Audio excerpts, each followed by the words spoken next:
And joining us in studio to talk about the proposed improvements is Steven Lim, President of the Safe Cycling Task Force. Now, Steven, we heard more cycling paths. Of course, I'm sure this is good news for cyclists, but what about motorists? Are they going to be happy that, their paths won't cross with cyclists? Definitely good news to cyclists and perhaps other road user motorists. Yeah. And the other good news, if you look at it the other way, is that it has been a long outstanding issue. So I think it's good news to us cyclists that government recognizes it and is doing something about it.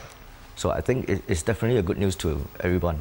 Now, we know that the purpose of all this infrastructure is ultimately to get people to cycle to work by 2030. Yes. How feasible is this? I mean, considering the hot weather and all that, will people want to cycle to work? No, I'm sure if things are sorted out, there will be more people picking up cycling as a mode of transport, right? Because currently the main issue, there are three main issues. Number one, safety. Number two, bike security. Number three is like the weather is too hot.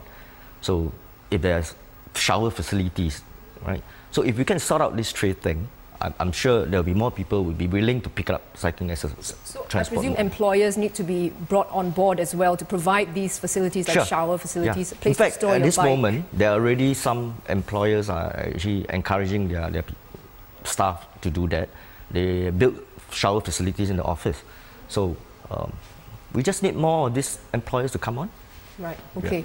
Well, now and again, we see conflicts between drivers and cyclists surfacing. Let's take a look at this video uploaded on YouTube. It was taken around 7 p.m. on Wednesday and shows a cyclist cycling through the red light at a traffic junction, even periodically stopping in the middle of the road. So what's your take on that? Do you think this shows that more education is needed for cyclists? Yes, definitely. First of all, I think cyclists need to understand they are part of the road user, so they have to obey all traffic rules like other road user, motorists, pedestrians. So I think that's the first thing that people need to understand, right? Now we are trying to do a lot more education, right, to educate cyclists. But at the same time, I think for the conflict, part of the conflict is because there's no understanding between other road user and cyclists. What do you mean? So, for example, I mean, a motorist may think that cyclists, the speed is very slow, but actually may not be, right? They can go as far as 40, 50 km per hour. Right? So that kind of thing, I think that we need to have the understanding. Okay, so let's hold that thought. There's been a lot of talk about getting road users to coexist harmoniously, as Steven mentioned. Let's take a look at one suggestion.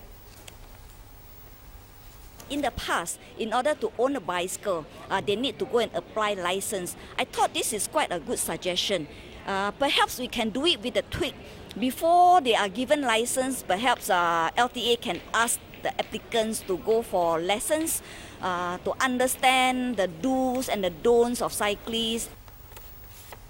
And this suggestion sparked an intense debate on our Facebook page. Here's what some of you are saying.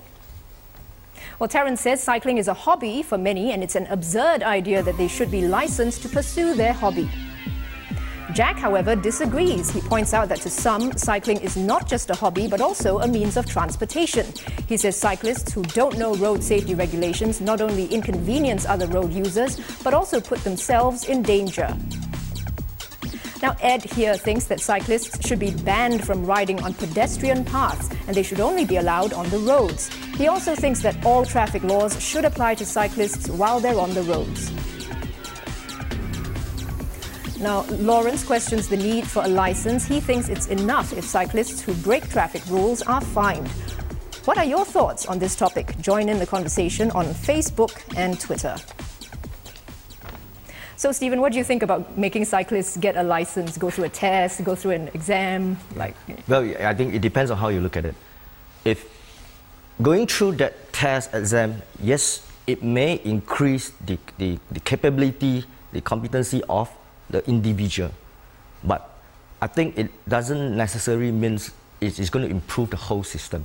Well, right. I mean, one of the viewers said that people don't have, maybe they don't consider themselves road users. Maybe going through the test would bring up that awareness that they should follow the traffic But drivers go through driving tests, right? They still break the rules. So what I'm trying to say is you can set out all kinds of rules, right? I think the main thing is you still need people to follow them, right?